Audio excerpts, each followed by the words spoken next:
Hello students, welcome back to YouTube channel. ఈ వీడియోలో object oriented programming using Java. So మనకి degree second సెమిస్టర్లో C language ఉంటుంది కదా, problem solving using C. So మనకి third semester వచ్చేసి మైనర్కి మేజర్కి ఇద్దరికైతే ఉంటుందన్నమాట. ఎవరైతే మైనర్ కింద సెలెక్ట్ చేసుకున్నారో కంప్యూటర్ సైన్స్ అనేది, సో మనకి object oriented programming using Java అయితే ఉంటుంది. అలాగే మేజర్కి కూడా కోర్స్ 5 కింద అయితే ఉంటుందన్నమాట. సో ఇందులో ఉన్న ఫుల్ సిలబస్ అనేది నేను డెఫినెట్గా ఆల్ క్లాసెస్ అనేవి నేను స్టార్ట్ అయితే చేస్తున్నాను అనమాట. ఇది వచ్చేసి పార్ట్ 1. ఇందులో మనకి మోస్ట్ ఇంపార్టెంట్ క్వశ్చన్సే నేను ఎక్స్ప్లెయిన్ అయితే చేస్తాను అనమాట. సో ఫస్ట్ వచ్చేసి మనకున్న కాన్సెప్ట్స్లో ఫస్ట్ యూనిట్ 1లో మనకి మీరు చూడొచ్చు, ఇక్కడ టోటల్ 2 టాపిక్స్ అయితే ఉంటాయి. ఆ 2 టాపిక్స్ అనేవి నేను క్లియర్గా అయితే ఎక్స్ప్లెయిన్ చేస్తాను. సో ఫస్ట్ వచ్చేసి ఫస్ట్ టాపిక్ కనుక మీరు క్లియర్గా చూసుకున్నట్లయితే కాన్సెప్ట్స్ అయితే ఉంటాయి అనమాట. కాన్సెప్ట్స్ తర్వాత మనకి ఓరియంటెడ్ పారాడియం, సో ఇది కూడా మీకు ఉంటుందన్నమాట ఫస్ట్ కాన్సెప్ట్లోనే.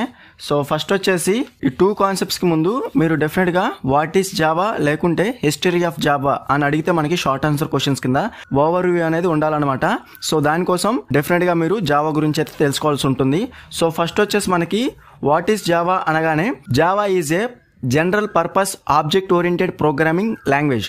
మనకి సి లాంగ్వేజ్లో ఏంటంటే ప్రొసీజర్ వైజ్గా ఉంటుంది ప్రతిదీ కూడా. ఇందులో వచ్చేసి మనకి ఫుల్గా మనకి ఆబ్జెక్ట్ ఓరియంటెడ్గా ప్రోగ్రామ్ అనేది మనం రాస్తాం అనమాట. Next, Java language was developed by Sun Microsystems of USA in 1991 by team of scientist James Gosling, అలాగే ప్యాట్రిక్ నాక్టన్, అలాగే క్రిస్ వర్త్, అలాగే మైక్ షెరిడన్, అలాగే ఎడ్ ఫ్రాంక్. ఇలా చాలా మంది అయితే ఉంటారనమాట. Java team members also known as green team.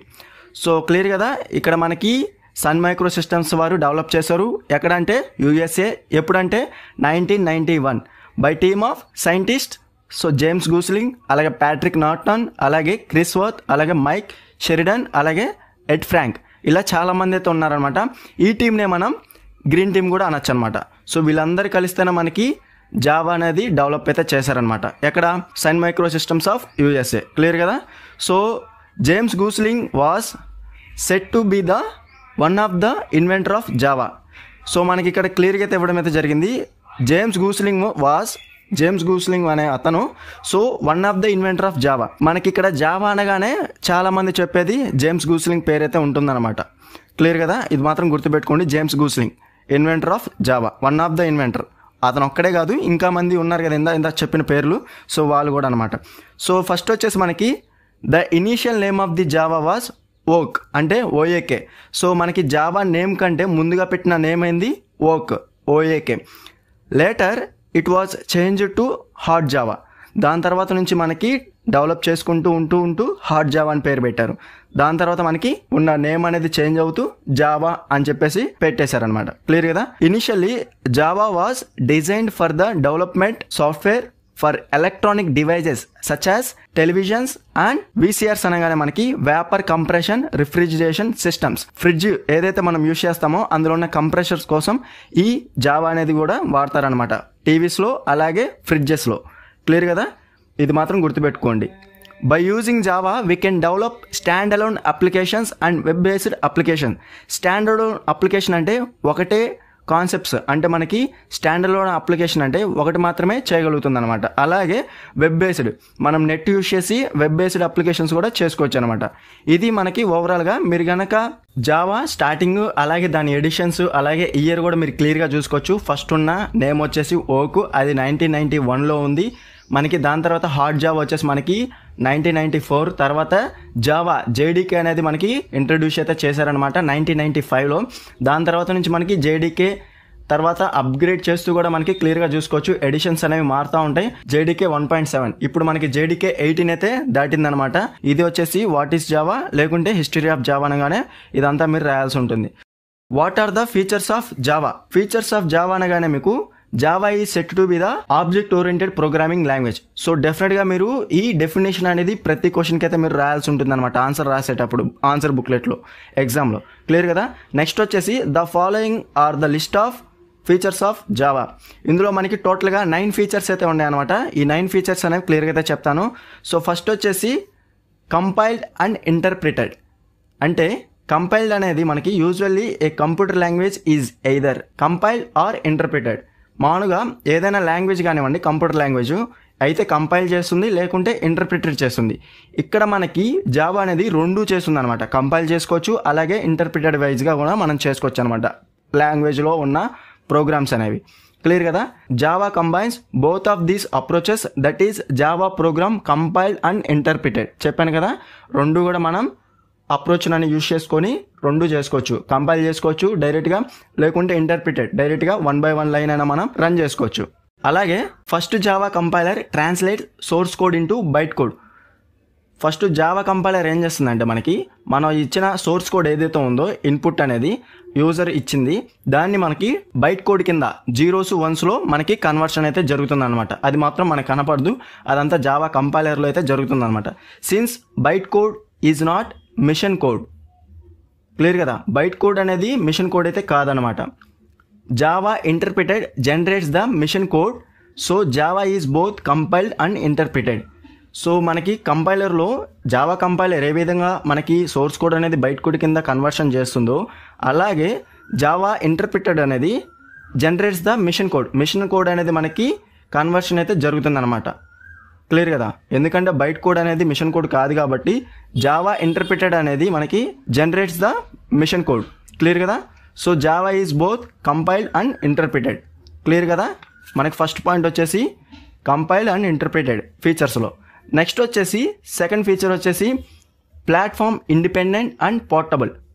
Platform independent and portable అంటే మనం ప్రతి దాంట్లో కూడా జావా ప్రోగ్రామ్స్ అనేవి are easily moved from one computer to another computer anywhere and any time. This feature is called portable. Clear కదా. మనకి Java programs అనేవి ఒక కంప్యూటర్ నుంచి ఇంకో కంప్యూటర్ కూడా మనం క్యారీ చేసుకోవచ్చు, యూజ్ చేసుకోవచ్చు ఎప్పుడైనా ఎక్కడైనా. క్లియర్ కదా. దీన్ని మనం పోర్టబుల్ అంటాం.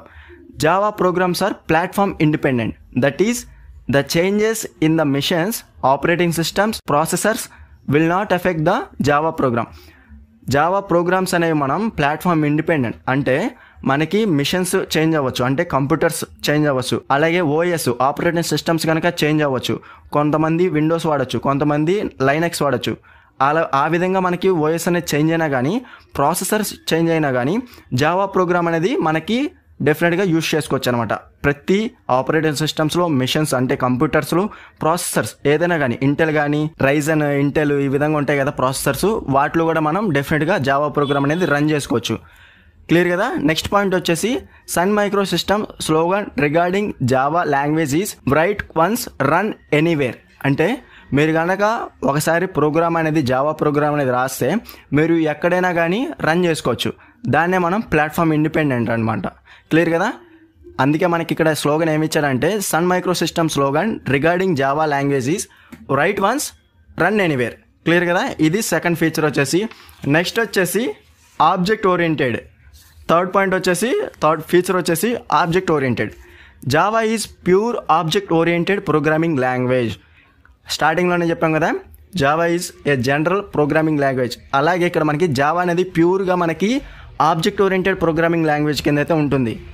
Everything in Java is represent in the form of classes and objects.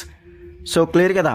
ప్రతిదీ కూడా మనకి జావా ప్రోగ్రామ్ అనేది క్లాసెస్ ఉంటాయి, అలాగే ఆబ్జెక్ట్స్ కూడా ఉంటాయి అన్నమాట.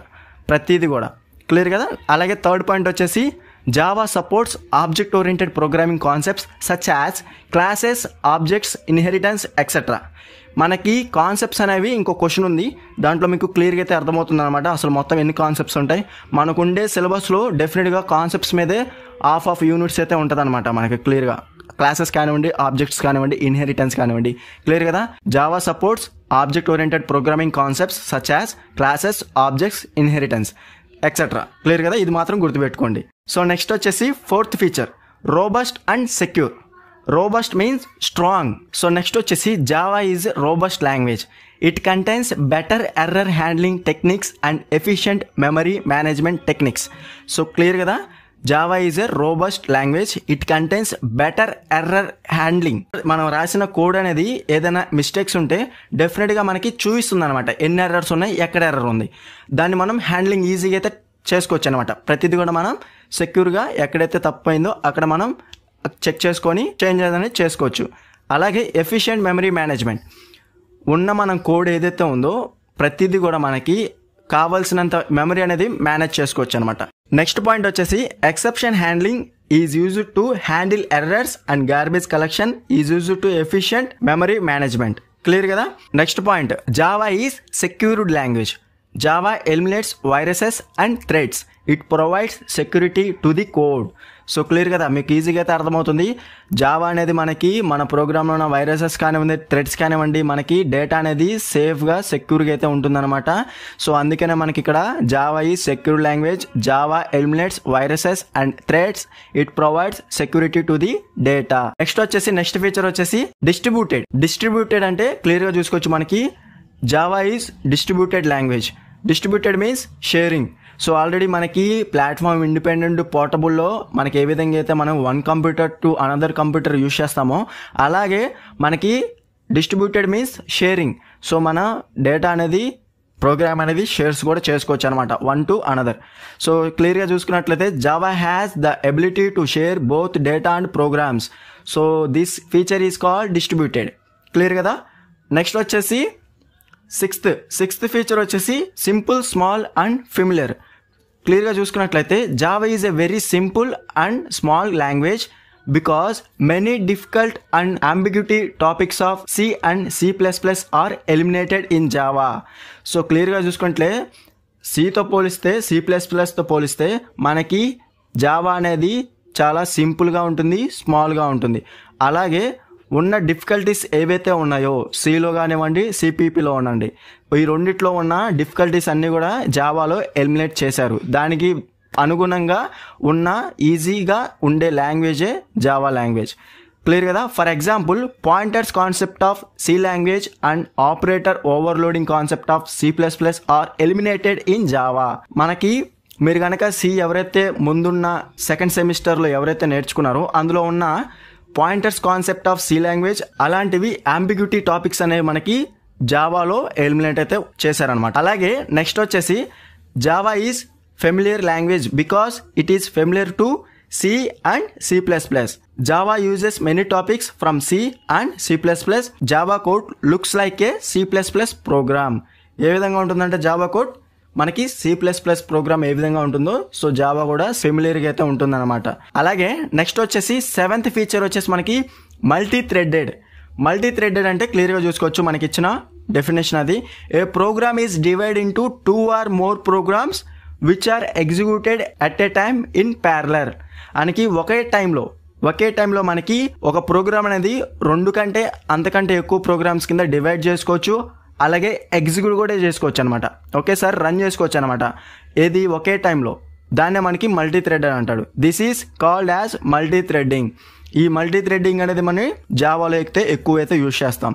ఏ program is divide into 2 or more programs which are executed at a time in parallel. ఒకే టైంలో అంటే సేమ్ టైంలో. This is called as multithreading. By using multithreading we can do multiple task at a time. అంటే multithread కనుక మనం use చేసి multiple tasks అనేవి ఒకేసారి అయితే చేయొచ్చు అనమాట. క్లియర్ కదా. ఇది ఒక ఫీచర్ మనకి జావాలో. నెక్స్ట్ వచ్చేసి 8th ఫీచర్ హై పర్ఫార్మెన్స్ అంటే మనకి all through Java is interpreted language.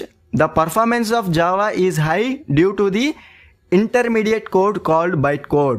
ఎందుకంటే మనకి మిషన్ కోడ్ ఉంటుంది కాబట్టి so byte code to machine code conversion కూడా చాలా స్పీడ్గా అయితే జరుగుతుంది. అందువల్ల మనకి పర్ఫార్మెన్స్ అనేది మీరు ఎంత ప్రోగ్రామ్ రాసినా కానీ ఈజీగా అయితే పర్ఫార్మెన్స్ అనేది జరుగుతుంది అనమాట. రన్ కానివ్వండి, కంపైలేషన్ కూడా మనకి రన్ కూడా చాలా ఈజీగా అయితే పర్ఫార్మెన్స్ అనేది చేస్తుంది అనమాట. The execution speed of Java is comparable with C and C++. Clear కదా. స్పీడ్ అనేది మనకి దాంతో కూడా కంపేర్ చేసుకోవచ్చు, C అండ్ C++. ఇది హై పర్ఫార్మెన్స్ అనమాట. నెక్స్ట్ ఉన్న లాస్ట్ ఫీచర్ వచ్చేసి మనకి డైనమిక్ అండ్ ఎక్స్టెన్సిబుల్లో మనకి Java has the capable of dynamically linking the new classes and methods. Dynamically linking అంటే మనకి న్యూ క్లాసెస్ మెథడ్స్లో ఉన్న ప్రతిదీ కూడా మనం ఒకదానికొకటి లింకింగ్ అనేది డైనమిక్గా, అంటే మనం ప్రోగ్రాంలో రాయకుండా మనకి ఏదైతే మనం రన్ చేసేటప్పుడు ఇన్పుట్గా ఇస్తామో దాన్ని మనం డైనమిక్ అంటాం. అక్కడ మనం లింక్ అనేది చేసుకోవచ్చు అనమాట. అలాగే నెక్స్ట్ పాయింట్ వచ్చేసి new data and methods can be easily added wherever necessary కొత్త డేటా కానివ్వండి, మెథడ్స్ కానివ్వండి, మనం ఈజీగా అయితే యాడ్ చేసుకోవచ్చు అనమాట. ఎప్పుడు కావాలంటే అప్పుడు మనకి అవసరమైనప్పుడు. క్లియర్ కదా? ఇది మనకి ఫీచర్స్ అనేవి జావాలో. సో మీరు గుర్తుపెట్టుకోవాలి, జావా ఫీచర్స్ అనగానే మీరు ఈ 9లోంచి ఎనీ 7 or 8 అన్నా మీరు డెఫినెట్గా అయితే రాయాలన్నమాట. నెక్స్ట్ వచ్చేసి కన్ఫర్మ్గా మీరు ప్రిపేర్ అవ్వాల్సిన కాన్సెప్ట్ వచ్చేసి basic concepts of object oriented programming. దీంట్లో మీకు డెఫినెట్గా 8 అయితే ఉంటాయన్నమాట కాన్సెప్ట్స్ అనేవి. ఈ 8 కూడా మీరు డెఫినెట్గా అయితే ప్రిపేర్ అవ్వాలి. ఈ క్వశ్చన్ కనుక మీరు ప్రిపేర్ అయితే ముందున్న యూనిట్స్లో మనకి వీటి గురించే ఉంటుంది కాబట్టి డెఫినెట్గా మీరు ఈ క్వశ్చన్ అనేది లాంగ్ ఆన్సర్ క్వశ్చన్స్లో డెఫినెట్గా అయితే ఇచ్చే ఛాన్స్ అయితే ఎక్కువగా అయితే ఉంటుందన్నమాట. ఎందుకంటే మనకి basic concepts of object oriented programming అనేది చాలా ఇంపార్టెంట్. మనకి సిలబస్లో ఉన్న మెయిన్ టాపిక్లో ఉన్న కాన్సెప్ట్ అనమాట. క్లియర్ కదా? సో ఫస్ట్ వచ్చేసి డెఫినేషన్ వచ్చేసి object oriented program is an approach that provides a way of modularising programs by creating partition memory area for both data and functions that can be used as templates for creating such modules on demand. So మీకు ఈజీగా అయితే ఉంటుందన్నమాట wording కూడా. So మీకు ఇది కావాలనుకుంటే డెఫినెట్గా PDF send చేస్తాను. సో మనకి ఇక్కడ క్లియర్గా చూసుకున్నట్లయితే డెఫినేషన్ అనేది ఆబ్జెక్ట్ ఓరియంటెడ్ ప్రోగ్రామ్ ఈజ్ ఒక అప్రోచ్ అనేది. ఎందుకు? Provides a way of modularising programs అనేవి మనం మాడ్యులరైజింగ్ ఏ విధంగా కావాలనుకుంటే ఆ విధంగా మాడ్యులరైజ్ చేసుకోవచ్చు ప్రోగ్రామ్స్. ఏ విధంగా అంటే పార్టీషన్ మెమరీ ఏరియా, మనకు కావాల్సినట్టుగా మెమరీ ఏరియా కానివ్వండి, బోత్ డేటాకి ఫంక్షన్స్కి కావాల్సినంత పార్టీషన్ మెమరీ ఏరియా అనేది మనం క్రియేట్ చేసుకోవచ్చు. వాటిని టెంప్లెట్స్గా యూజ్ చేసుకోవచ్చు మనకి నచ్చిన విధంగా. డిమాండ్ పరంగా మన ఆ మాడ్యూల్స్ అనేవి ఎప్పుడు కావాలంటే అప్పుడు యూజ్ చేసుకోవచ్చు అనమాట టెంప్లెట్ కింద. క్లియర్ కదా? ఇది మనకి డెఫినేషన్ అనేది. దీంట్లో ఉన్న కాన్సెప్ట్స్ అనేవి క్లియర్గా చూసుకోవచ్చు. The following are the concepts of object oriented programming. దీంట్లో ఉన్న కాన్సెప్ట్స్ అనేవి క్లియర్గా చూసుకున్నట్లయితే classes, object, data abstraction, data encapsulation, inheritance, polymorphism, dynamic binding, message communication. ఈ 8 అయితే మెయిన్గా అయితే మనకి కాన్సెప్ట్స్ అనమాట. ఫస్ట్ వచ్చేసి మనకి classes. A class is a concept derived from structures. మీరు కనుక సి లాంగ్వేజ్లో క్లియర్గా నేర్చుకుని ఉంటే మనకి ఏ క్లాస్ అనేది డిరైవ్డ్ ఫ్రమ్ స్ట్రక్చర్స్. అలాగే a class is a collection of fields and methods. ఇది మనకి మోస్ట్ ఇంపార్టెంట్ అనమాట. సో సెకండ్ పాయింట్ ఏదైతే ఉందో, a class is a collection of fields and methods. So fields కానివ్వండి, మెథడ్స్ కానివ్వండి మనకి ఉంటేనే ఒక క్లాస్ అనేది అంటారనమాట. మొత్తం ఏమేమి ఉంటాయి క్లాసెస్లో? ఫీల్డ్స్ ఉంటాయి, మెథడ్స్ ఉంటాయి. Variables defined in class are set to be fields and functions inside a class are set to be the methods. Syntax చూడండి, మనకి ఒక క్లాస్ నేమ్, మనకి క్లాస్ అనేది డెఫినెట్గా రాస్తాము. దాని తర్వాత క్లాస్ నేమ్ అనేది మీకు నచ్చిన క్లాస్ నేమ్ అనేది ఈజీగా అయితే రాసుకోవచ్చు. క్లాస్ నేమ్, ఈ సింటాక్స్ అనేది మీరు మెయిన్గా గుర్తుపెట్టుకోవాలి. దీంట్లో ఏమేమి ఉంటాయి? ఫీల్డ్స్ ఉంటాయి, మెథడ్స్ ఉంటాయి. ఇది సింటాక్స్ మాత్రమే. యాక్చువల్ ప్రోగ్రామ్ అయితే మనకి ముందున్న క్లాసెస్లో డెఫినెట్గా అయితే నేను చెప్తానమాట. ఇది వచ్చేసి మనకి క్లాసెస్ అనగానే సింటాక్స్ అనేది మీరు డెఫినెట్గా అయితే రాయాలన్నమాట ఆన్సర్ బుక్లెట్లో. ఏమేమి ఉంటాయి? క్లాస్ నేమ్ ఉంటుంది, అలాగే ఓపెన్ బ్రేసెస్, అలాగే క్లోజ్డ్ బ్రేసెస్. వీటి రెండింటి మధ్యలో మనకి ఫీల్డ్స్ ఉంటాయి, మెథడ్స్ ఉంటాయి. ఇది మాత్రం గుర్తుపెట్టుకోండి. నెక్స్ట్ వచ్చేసి ఆబ్జెక్ట్ అనగానే మీకు గుర్తుపెట్టుకోవాల్సింది a class type variable is called as an object, లేదంటే instance of a class is called as an object. Syntax చూస్తే మీకు డెఫినెట్గా అయితే అర్థమవుతుంది అనమాట. So every object in Java must be created dynamically run time. So మనకి ప్రతి object కూడా జావాలో మనకి డైనమిక్గానే రన్ అవుతుంది అనమాట. ప్రతి ఆబ్జెక్ట్ కూడా. సింటాక్స్ చూడండి, class name, object name equal to new class name. So మనకి ఇక్కడ ఆబ్జెక్ట్ నేమ్ ఏదైతే మనం రాస్తామో అదే మనకి ఆబ్జెక్ట్ అయితే అవుతుందన్నమాట. దేనికి? క్లాస్ నేమ్కి. ప్రతి క్లాస్కి ఆబ్జెక్ట్ ఉంటుందని చెప్పాను కదా, అదే మనకి ఆబ్జెక్ట్ నేమ్ మీరు ఏదైతే మెన్షన్ చేస్తారో డెఫినెట్గా అదే మనకి ఆబ్జెక్ట్ అయితే అవుతుందన్నమాట ప్రతి పర్టికులర్ క్లాస్కి. ఎగ్జాంపుల్గా క్లియర్గా చూసుకోవచ్చు. సింటాక్స్ కనుక మీరు క్లియర్గా చెక్ చేసుకున్నట్లయితే దాని పరంగా మనకి ఎగ్జాంపుల్ కూడా ఇచ్చాడు. కాబట్టి శాంపుల్ అనేది క్లాస్ నేమ్ అయితే ఆబ్జెక్ట్ నేమ్ వచ్చేసి మనకి S equal to new sample. Clear కదా? ఇక్కడ మనకి ఎస్ అనేది ఆబ్జెక్ట్ అవుతుంది అనమాట. దేనికి? శాంపుల్ అనే క్లాస్కి. క్లియర్ కదా? ఇది వచ్చేసి మనకి సింటాక్స్ ఎగ్జాంపుల్. ముందున్న క్లాసెస్లో డెఫినెట్గా మీకు ప్రోగ్రామ్స్ అనేవి డెఫినెట్గా అయితే ఎక్స్ప్లెయిన్ చేస్తాను. నెక్స్ట్ వచ్చేసి data abstraction. Data abstraction means representing essential features without including the background details or explanation. అంటే మనకి ఎసెన్షియల్ ఫీచర్స్ ఏవైతే మనకి కావాలో మనకి నచ్చిన features without including background details or explanation, మనకి డీటెయిల్స్ అవసరం లేదు, బ్యాక్గ్రౌండ్ డీటెయిల్స్ అవసరం లేదు, అలాగే ఎక్స్ప్లెనేషన్ కూడా అవసరం లేదు. మనకు కావాల్సింది ఏంటంటే ఫీచర్స్ కావాలి, ఎసెన్షియల్ ఫీచర్స్ అంటే ఇంపార్టెంట్ ఫీచర్స్ అనమాట. Background details equal to class declaration, class declaration అవసరమా, అవసరం లేదు అట్లాంటిది. అలాగే ఎసెన్షియల్ ఫీచర్స్ అంటే మెయిన్ ఫంక్షన్ అంటే ఆబ్జెక్ట్ క్రియేషన్. మెయిన్ ఫంక్షన్ లేకుండా మనకి కోడ్ అనేది రాయం కాబట్టి డెఫినెట్గా మెయిన్ ఫంక్షన్లోంచే మనకి ఆబ్జెక్ట్ క్రియేషన్ అనేది జరుగుతుంది కాబట్టి. క్లియర్ కదా. బ్యాక్గ్రౌండ్ డీటెయిల్స్ అంటే క్లాస్ డిక్లరేషన్, అలాగే ఎసెన్షియల్ ఫీచర్స్ అంటే మెయిన్ ఫంక్షన్. క్లియర్ కదా, అక్కడే మనకి ఆబ్జెక్ట్ క్రియేషన్ అనేది జరుగుతుంది. ఇది డేటా అబ్స్ట్రాక్షన్. నెక్స్ట్ వచ్చేసి డేటా ఎన్కాప్సులేషన్.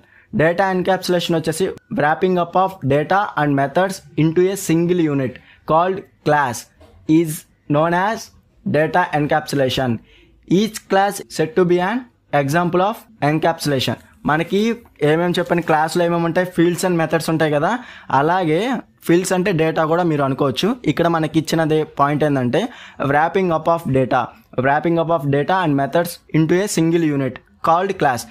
డేటా ఎన్కాప్సులేషన్కి ఎగ్జాంపుల్ ఏంటంటే క్లాస్. ఎందుకంటే క్లాస్లో మనకి ఏమేమి ఉంటాయి, రెండు కూడా మనకి ఇంక్లూడ్ అయితే అయ్యి ఉంటాయి. ఏమేమి, ఫీల్డ్స్ ఉంటాయి, మెథడ్స్ ఉంటాయి. అంటే డేటా ఉంటుంది, మెథడ్స్ కూడా ఉంటాయి. ఈ రెండు కూడా కలిపి ఒక యూనిట్ కింద ఉంటుంది. దాన్నే మనం క్లాస్ అనొచ్చు, దాన్నే మనం డేటా ఎన్కాప్సులేషన్ కూడా అనుకోవచ్చు. రెండు ఒకే దగ్గర ఉన్నాయి కాబట్టి. Each class is set to be an example of encapsulation. Clear కదా.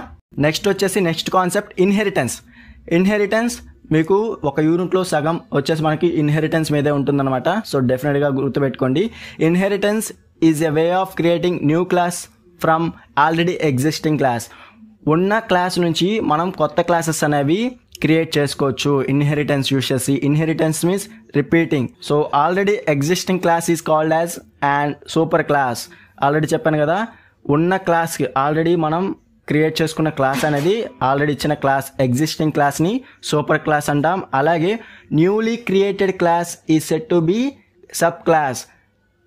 సూపర్ క్లాస్ అనేది ఎగ్జిస్టింగ్ క్లాస్ అయితే, కొత్తగా క్రియేట్ చేసుకున్న క్లాస్ అనేది సబ్ క్లాస్ అయితే అవుతుంది అనమాట.